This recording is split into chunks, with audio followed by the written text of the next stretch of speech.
Colton Barricklow.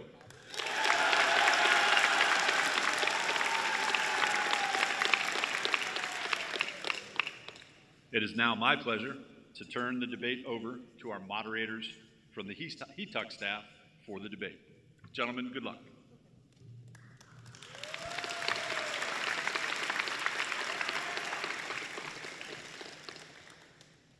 Good afternoon, everyone, and welcome to the 88th Boys State Gubernatorial Debate. I, Govi Chadalavada, am the Editor-in-Chief of Hetuck, and along with Eric Chow, a multimedia correspondent, and Leah Medley, a managing editor, will be hosting the series of debates today. The debates will occur as follows. Attorney General, Lieutenant Governor, Secretary of State, Auditor of State, Chief Justice, Treasurer of State, and finally, Governor. Listening to what the candidates have to say is vital to ensuring you have as much information as possible. Give your fullest attention as you will be voting for candidates for each position right after this debate. The Boys State program fully adheres to the values of the United States and therefore will also ensure that this debate and the upcoming election will be fair and honest. The first candidate will receive 1 minute to answer a question, while the other candidate receives 30 seconds to respond to their answer. The roles are then reversed, meaning the second candidate will be asked another question, and then the first candidate will have the opportunity to rebut. We politely ask to refrain from applauding until the end of the debate. Also, please refrain from chanting. The candidates for governor will each have 2 minutes for opening statements and 1 minute for closing statements. For the opening statements, we will first have the Federalist candidate for governor.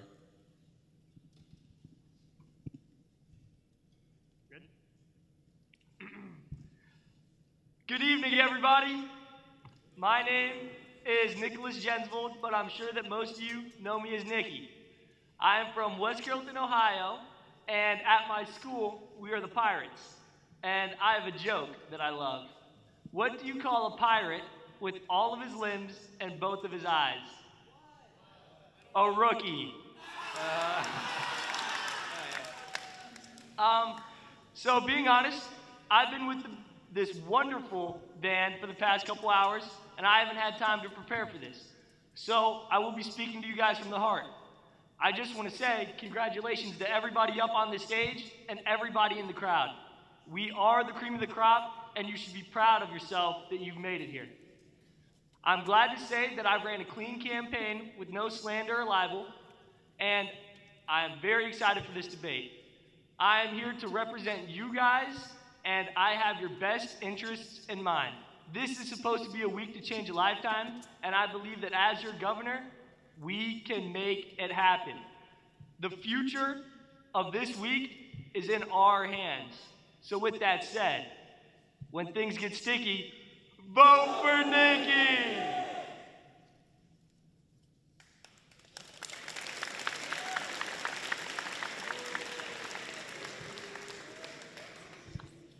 We will now have the Nationalist candidate. Hello, everybody. My name is Charles Bosler. I'm from the Nationalist Party. Shout out to Chapman City. Who are we? Yeah, we're all over. Yeah. Chapman City on top. All right, guys, I'm from Westville, Ohio. It's right near Columbus. Shout out to everybody from the Columbus area. Let's go. So let me tell you guys a little bit about what I'm running on this week.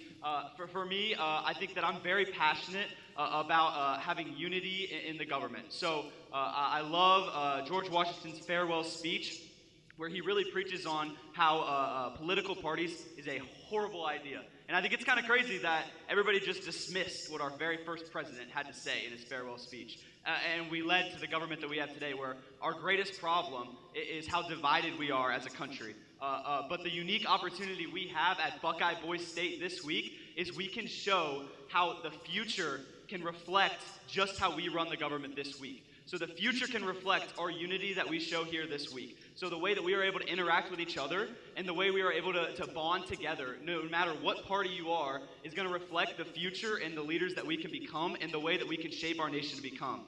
The United States is already an amazing country, and I love it, and I wouldn't change anything about where I am right now for anything. But I will say we can always become better, and we can always grow closer. And that's always my goal. We want to become the best, and we want to just keep growing that gap to become better and better. So this week, I'm here for unity, and I'm here for you guys, and I'm also here to get Gatorade as soon as possible into every single room. That's going to be my first issue that we're going to address. But yeah, so I'm super excited. I'm super happy to be here. Me and my Lieutenant Governor are doing great. Are going to do great, and we really appreciate this opportunity. So thank you guys very much, and let's have a great debate tonight.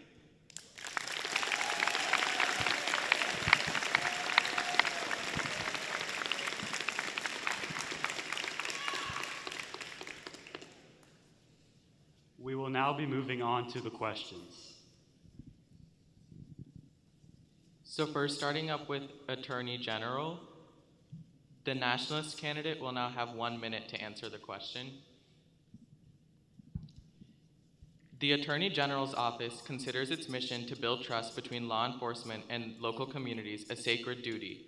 What two elements do you believe are most vital to how peace officers throughout the state do their jobs? For me, the two elements most vital to how police officers throughout the state do their jobs, it all stems from the same idea: government transparency and accountability, while also simultaneously reinforcing fair law enforcement and self-defense of the citizens.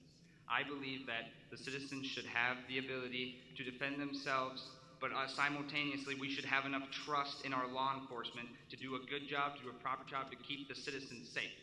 If I'm elected Attorney General, my mission will be to uphold those values, those policies, those ideas that my voters have elected me to that position for. And we cannot do that without government transparency and accountability.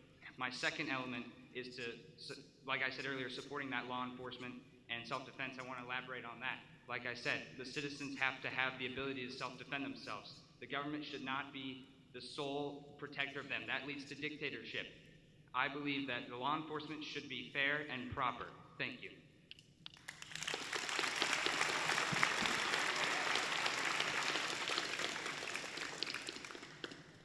The Federalist candidate will now have 30 seconds for a rebuttal. I think my nationalist candidate has some very good ideas, and we agree on a lot of things. But with regard to his topic about self-defense, I think that my take is on communication and accountability. And I think with self-defense, communication and accountability are the foundation of those things. Without communication and accountability, there is no connection between the officers and the community. Without that, we would not have a strong society. Thank you.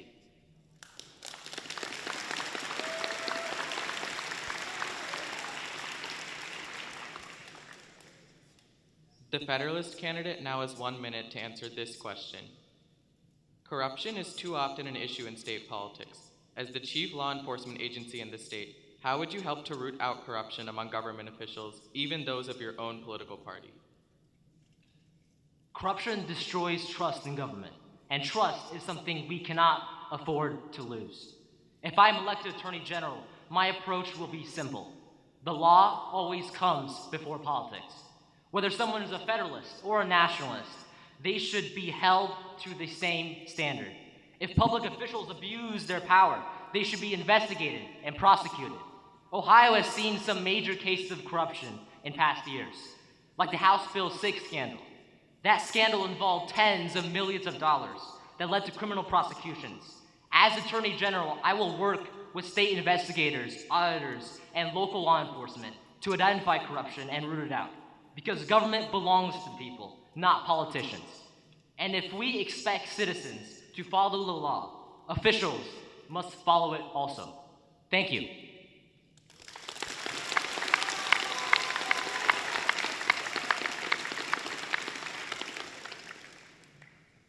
The Nationalist candidate will now have 30 seconds to respond.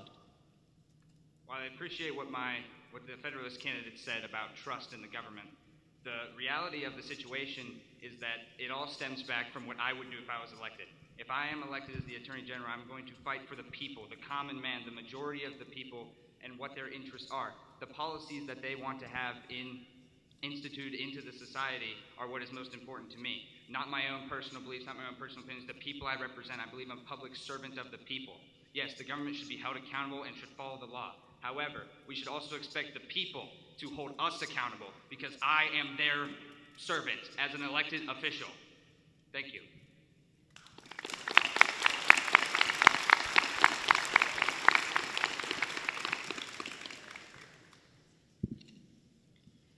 Now we will be moving on to questions for the lieutenant governors.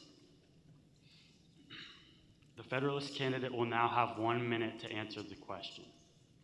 The role of lieutenant governor is largely defined by the governor and your particular expertise in governmental and administrative areas. Having discussed your role in a new administration with your running mate, what agency, department, or issue would you like to focus on and why? Yeah, so first things first, I just want to thank everybody who's here. What's really important is that we have clear, honest debate about these topics, so I want to thank everybody who's here. The way I want to answer that question is this. One of the things that we need to do here is we need to learn, we need to make friendships, and I think last and most importantly, we need to have fun doing it.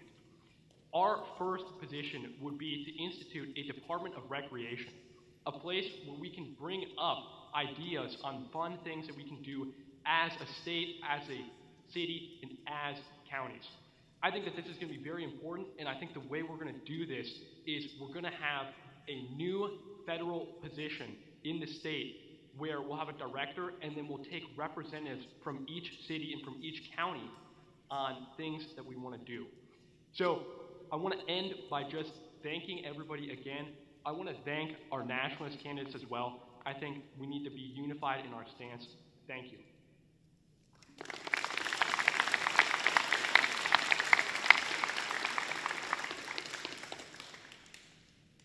The nationalist candidate will now have 30 seconds to respond. Yeah, I just want to start off by saying that the Federalist candidate did have some good points, saying that having new relationships, new friendships, learning new things is all great. I'm just wondering how he's implementing these new regulations in this new federal position, because it's going to take a while for all this to get through, and I was wondering if he already has a plan to get through all this. So, I mean, I've already had some programs going in. We can already get him going, so I just want to say, wondering how he does all this. So, thank you.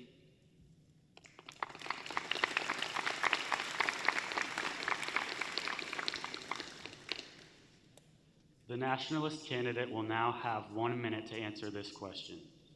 How do you propose protecting the environment while still promoting manufacturing in the state? Okay, so I just want to first off saying thank you all for being here. It's been a great opportunity for me, but something I want to do is we have a program already we're looking at to implement a new program that will look at manufacturing industries and all those companies that may be having a lot of materials that are being not recycled, and I'm thinking if we could implement a program that would incentivize them to recycle, and if we could get that going, then we could help the environment by recycling while also incentivizing all the industries. So I just want to say thank you again to all of you, so thank you.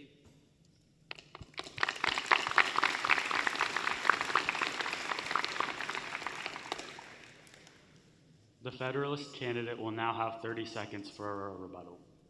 Thank you. So I think we've all heard about reduce, reuse, recycle. And it's great in theory. I think one of the problems that we're going to have to address is just the energy problem. And I don't think that that's something that was really addressed a ton there. I think a better solution to that would just be to deregulate nuclear power. Nuclear power is extremely clean and it's extremely safe when done properly. So if we do this safely, this will decrease the cost of manufacturing across the board and allow us to have more manufacturing in the state of Ohio. Thank you.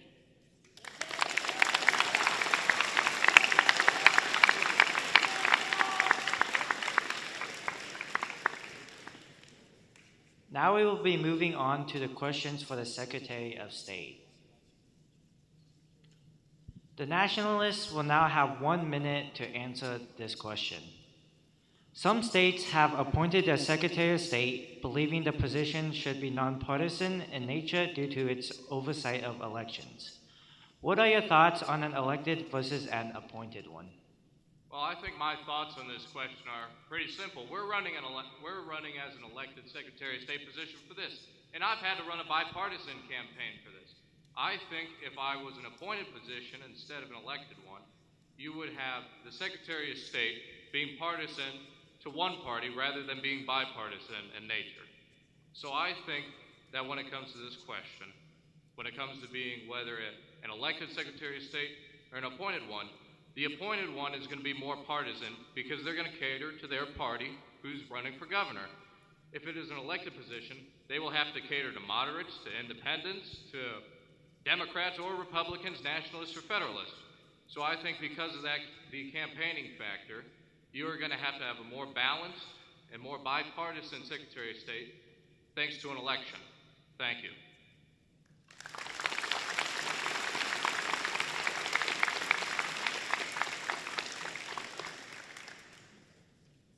The Federalist candidate will now have 30 seconds for a rebuttal. That was some great points. Thank you so much. I agree so much with what he said. We need elected Secretary of State. This proves accountability for the people. Because as a Secretary of State, I should serve every single one of you, not some governor. You shouldn't have to report to anyone. And when you're elected, you're for the people, not for some agenda. The government should be for the people, not the other way around. Thank you so much, Sergio E.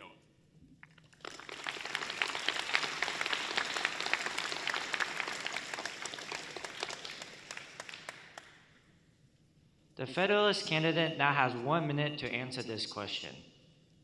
Voting turnout continues to be low in the state. How do you propose to increase it while protecting the integrity of voting? It's a great question. The biggest one is automatic voter registration. The government already has all the information they need to register everybody to vote. Why do you need to do it yourself? This turns away so many voters at the base level. If the government automatically registers people to vote, this will increase voter registration. Furthermore, we need more accessible polling locations. We're not putting some random polling location in the middle of nowhere just for no one to go. It's going to put away people. If we bring it in the middle of the city with everyone's availability, it'll make it more accessible. Furthermore, we need to protect these voters. So we need to maintain a strong voter ID verification with accessible and free voter IDs. That's the most important part. And we need trained election officials to do their job and help out protect these voters. Thank you so much.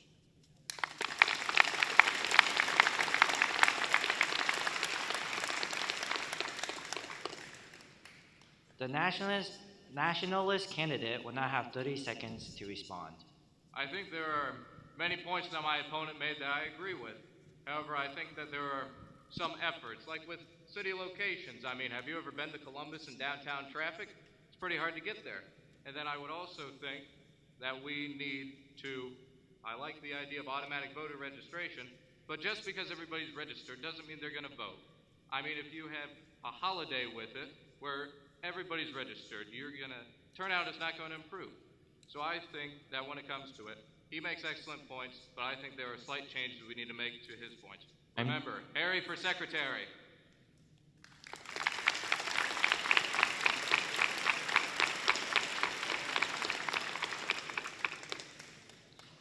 Now we will be moving on to the questions for Auditor of State.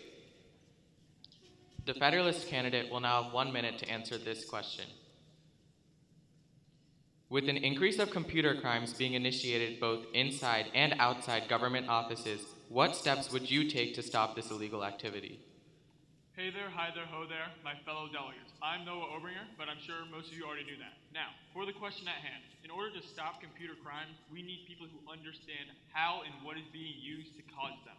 So first, I would like to increase the hiring of people who know how to use AI, because if you know how to use it, you know how to stop it, so we can help design things that would just keep the AI running in circles, because artificial intelligence runs in paths. If we have something that we can follow those paths just back to the beginning, it won't be able to break through.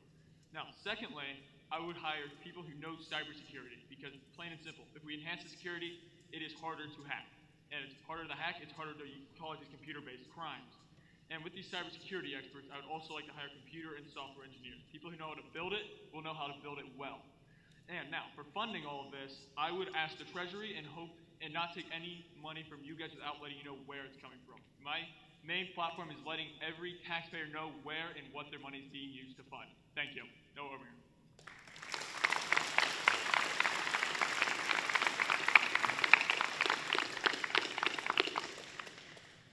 The Nationalist candidate will now have 30 seconds to respond.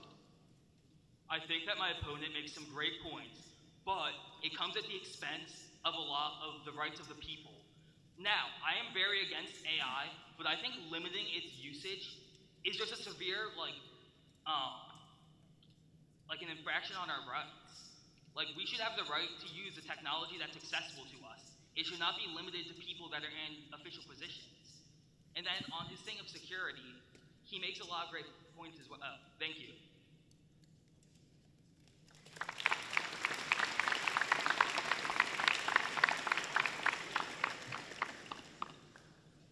The Nationalist candidate now has 1 minute to answer this question. Being the distributor of state funds to many entities and people in this state, security is of vital importance. How will you ensure that these funds will be protected against fraud and other types of crimes? I think that in order to protect our public systems from fraud, we need to look at the problem from the inside, which means I think that we should look at the appointed positions of all of the people in the department offices that are entrusted with public funds and create a whistleblower system. And for those of you who do not know, a whistleblower is basically someone who gives the public things they need to know in order for their safety. So an example of this would be like John Kiriakou, who is a CIA whistleblower. We need our government officials to have someone keeping them accountable like this. I think by doing this, we can create safer systems for all of our Buckeye Boys members. Along with this, I think that we need to have very thorough auditing. We need to make sure that everything is done right and done right the first time. Thank you.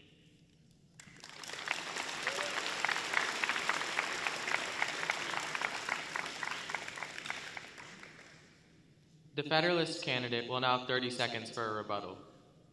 Now, my candidate makes some very good points. All of this is good. We need to fight corruption from the inside, and that will lower fraud. However, what he failed to address is fraud from the outside.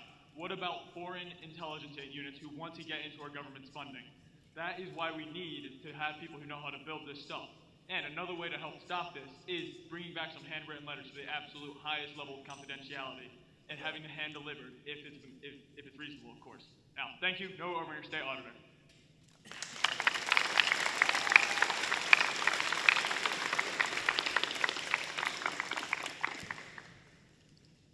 Now we will be moving on to questions for the Chief Justice. The Nationalist will now have 1 minute to answer this question. Explain your position on the role of the courts in relation to judicial activism and judicial review. Do you believe it is the court's responsibility to interpret laws strictly according to the Constitution or in conjunction with the current society? My name is Barricklow, and I'm running for Chief Justice. In my personal opinion, I believe from the start of America, even in the earliest times, we didn't start off with the Constitution. We started off with the Articles of Confederation. They were changed for a reason. We are an ever-changing society. With this idea, the Founding Fathers purposely allowed constitutional amendments. These were created for a reason because they knew they wouldn't be around forever. They knew things like TikTok would not be around. So allowing these constitutional amendments are only benefiting us in the end. An example of this would be Brown versus Board. This, integrated ended racial segregation in schools. So from that really benefited it. Constitution shouldn't necessarily be a say or do not, but it should be a moral compass we follow as society, as our Founding Fathers intended us to do. So finding the amendments to the thank you.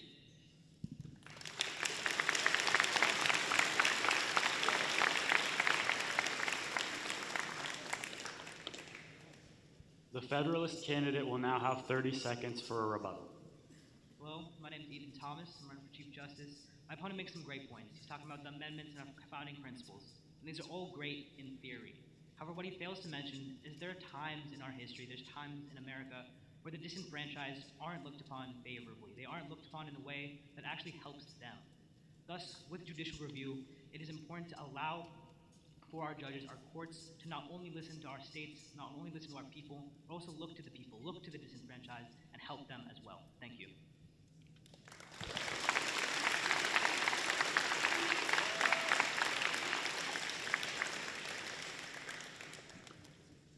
The Federalist candidate will now have 1 minute to answer this question. Ohio's juvenile prisons are trying to develop a better way to prepare youths for life after their release because about half of juvenile offenders are locked up again within 3 years. How would you address this issue? Right. So the whole recidivism conversation is something that's on a national scale and has been for the past 30 years. The biggest problem with this is a former idea of rather punishment rather than rehabilitation within juveniles. The best way to combat this is having courts, having judges focused on the rehab, focused on the people, focused on looking at children in the eyes and seeing that they are in trouble and they need help. Courts in society are meant to help the people and are meant to be for the people.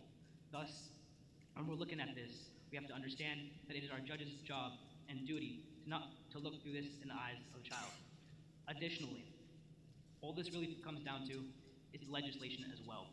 As a judiciary, I already explained that having our judges not only listen to the people, but also provide their own input is important. But having our legislation, having our other branches of government also contribute are equally important. Thus, by all of us working together and having that cooperation, that's how we can truly address these issues, focusing on rehabilitation and cooperation. Ethan Thomas for Chief Justice. Thank you.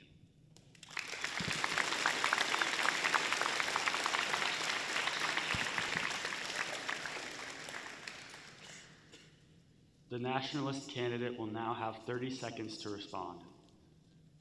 I completely agree with my opponents. I love the idea of rehabilitation. This is a founding idea I have when it comes to juveniles. But one thing I want to add on to this is through J-word job, scary, I know.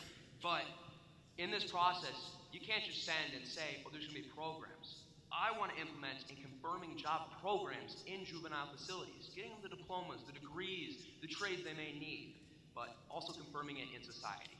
Thank you.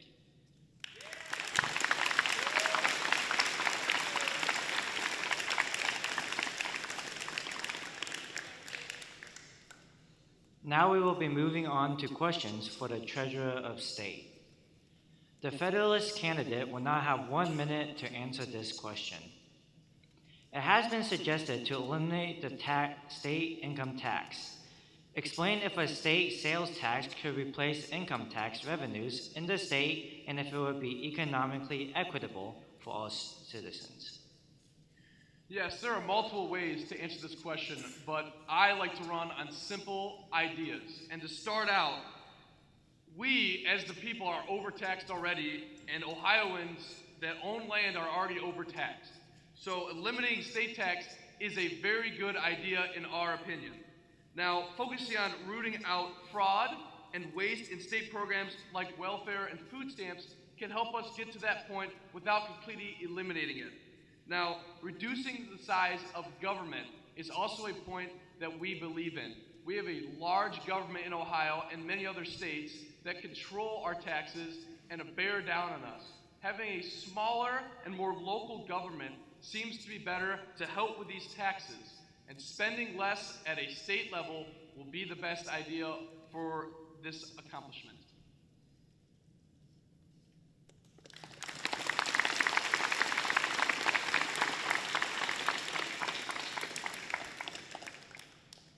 The nationalist candidate will now have 30 seconds to respond. Well, I believe that he is right. We should have less government authority over the people. We should let them make their own decisions. But when it comes to getting rid of the sales tax, I think we should. We came to Buckeye Boys State to have fun, and I think we should focus on income tax so the government can get our money so that you don't have to be disencouraged for spending your own.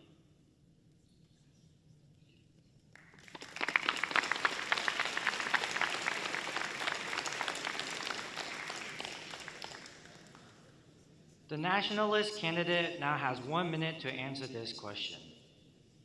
As Treasurer of State, how would you attempt to protect the retirement of public employees, including the governor's ability to replace and appoint members of the State Teachers Retirement Board? As State Treasurer, my priority would be protecting the long-term stability and integrity of the public employee retirement system, while ensuring government remains transparent, accountable, and insulated from short-term political pressure. I would focus on fiduciary strength, requiring strict actual funding standards, regular stress testing of pension funds, and full transparency in investment performance and liabilities. Second, regarding the State Teachers Retirement Board, I would respect the governor's constitutional authority to appoint members, but I'd also support guardrails that keep the board balanced and nonpartisan. That means advocating for qualified, experience-based appointments, people with financial investment or educational expertise, rather than purely political selections. Thank you.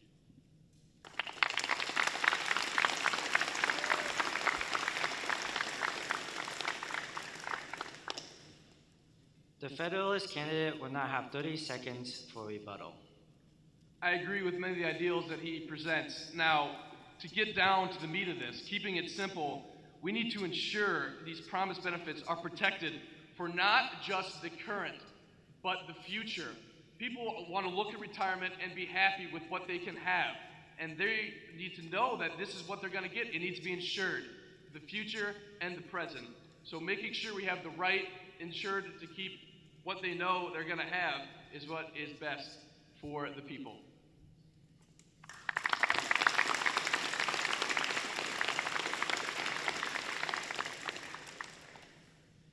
We will now be moving on to the questions for the candidates for the governor position. The nationalists will have 1 minute to answer this question. With the advent of artificial intelligence and the proliferation of data centers, how will you, as governor, balance being a tech leader with potential environmental concerns, including keeping energy prices at a fair rate for traditional consumers and households? Yeah, thank you. It's a great question. So I like to think of this question in two parts. So the first part is going to be the tech side, and the second part is going to be the economic side. For the first part, the tech part, a lot of concerns with AI coming up is the environmental concerns, specifically with water and how much water AI uses. So a huge misconception is actually 99% of that water ends up being recycled and reused and put back.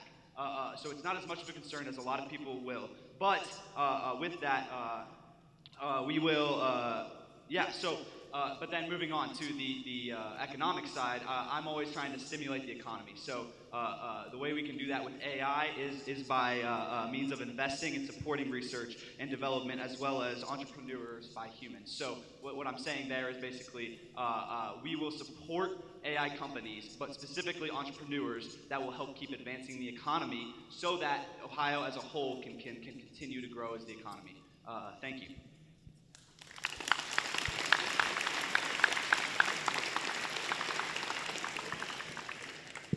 The Federalist candidate will now have 30 seconds for a response. I agree with Chuck on the water side of the AI data center argument, but you also have to remember they have to clear forests and other valuable areas to put them in. And then when it comes to the fair energy prices while protecting environmental concerns, I would like to hear more about clean energy, such as that from nuclear power plants and renewable sources. I think that's a great way to keep our energy prices low and clean. Thank you.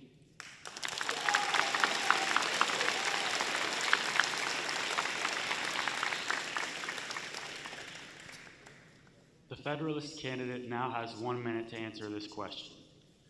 There is a current effort by several citizens groups to repeal property taxes.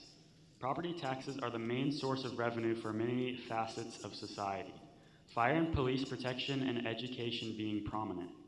What ideas do you have as governor to fill these budget shortfalls? To fill these budget shortfalls, I would like to start by making us more efficient. If we can hone down how to manufacture stuff in a better fashion, we can save more money for our government. Ohio's always been an innovative state, and I'm sure we can do that in many different areas. Another thing I would like to go for is budget cuts and spending our money efficiently. There's plenty of programs that we don't need anymore. The world is ever evolving and it changes by the minute. We can get rid of some of these old programs and allocate the money to newer ones that are more important for us today. Thank you.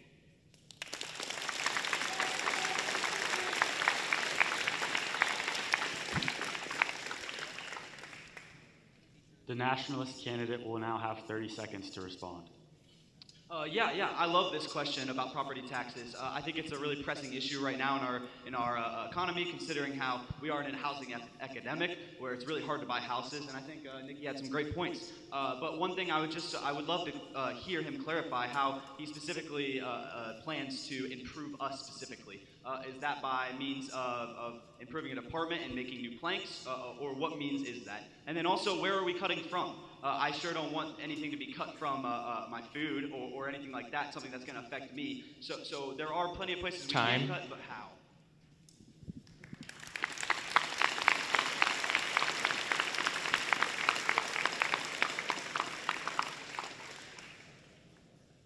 The candidates for governor will now have 1 minute for closing statements.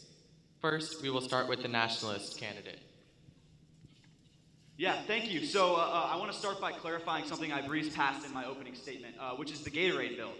So I want to clarify that I know that there's a lot of people out here who really want Gatorade inside our dorms to have easy access to it. I know it's something I personally really want. So we already have a delegate, who is willing to draft a bill for this. So I want to clarify that this is something that will be put on an emergency bill, so it will affect us immediately, and we will actually get feasible Gatorade in our dorms if you can get me into governor with my lieutenant. So, and then also I want to reiterate that I personally am running on unity. So my overall goal is to create as unbiased government as we possibly can and work together as well as we can to get as much done as an entire Buckeye Boys state together. So I love you guys. Thank you so much for this opportunity, and better luck with Chuck.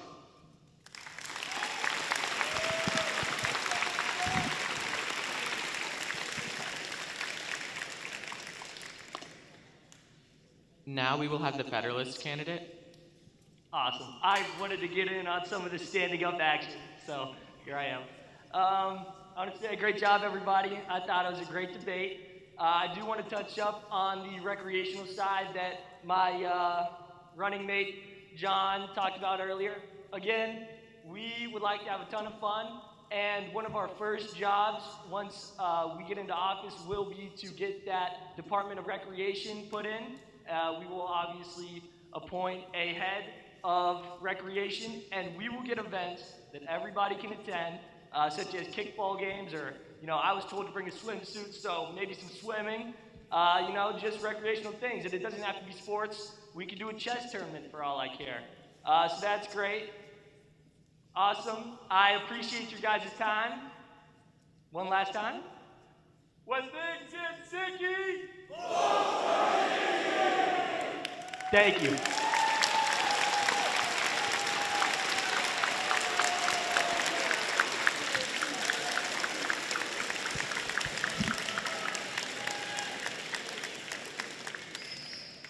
Excellent job by the candidates from both parties. If I could have you gentlemen exit stage left, we will meet you down there after the debate and talk about what comes next. Again, how about one more round of applause for all of our candidates?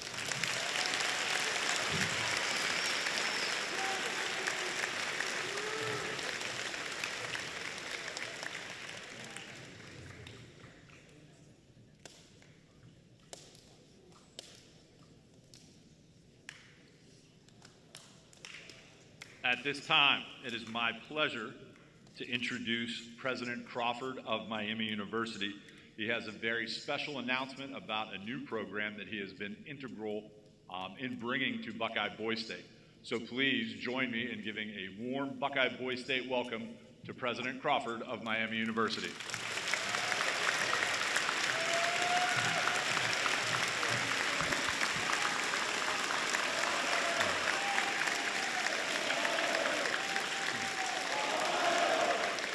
There we go. I love it. Well, is everyone having a good time? Awesome. So we interviewed 10 young men today for the university positions, and there's 5 spots. All 10 candidates did a fantastic job, but we had to choose 5. And just a few words about a university president. It's a wonderful job. I studied physics in college and mathematics, and I ended up here leading a great institution. If you are interested in this kind of role, what you do with government is you work a lot with the governor and the lieutenant governor and the executive branch and also the legislative branch. I'm in Columbus a day or 2 a week in general, and the past 10 years since I've been at the helm, I probably had over 1,000 meetings working with state legislators and also the executive branch. And so it's a great way to get involved with the government. I report to a board of trustees who is appointed by the governor of the state of Ohio, and then also they report to the governor, and so we get a lot of time with them. So it's a fantastic job, and it was great to have 10 candidates for my succession plan so that Miami has a couple of candidates to go to once I retire someday. A couple of things here. We're going to call you up and announce the 5 recipients that'll be the next university presidents. This is an innovation in Buckeye Boy State, so it's brand new.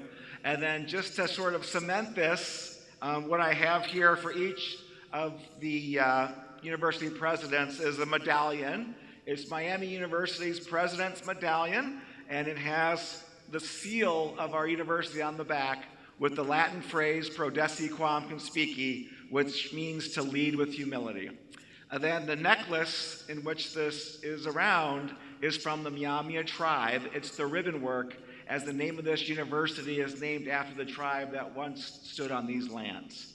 And so we're looking forward to working with you all week. It was great to meet all 10 of you, and now it's time to announce the 5 that'll be recipients of the university president's position. So thank you very much.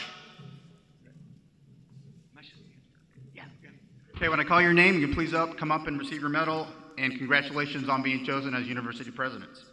From Weldon City, Tucker Phipps. From Zalch City, Kanan McKinney.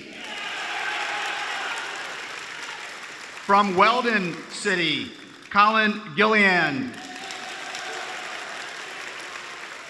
From Pennell City, Miles Wiegand. And once again, from Weldon City, Noah Kokiko. Thank you.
Let's give a big round of applause.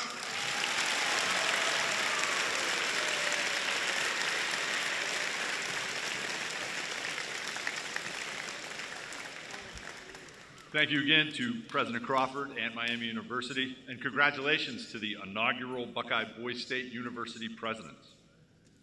Gentlemen, this concludes our debate. I believe your counselors have given you instructions that you will be headed straight to voting. Is that correct? All right, Mr. Garvey and I will meet our state candidates over here momentarily. Thank you for your attention during the debate. Good luck in the general direction. Thank you very much. Director Jordan.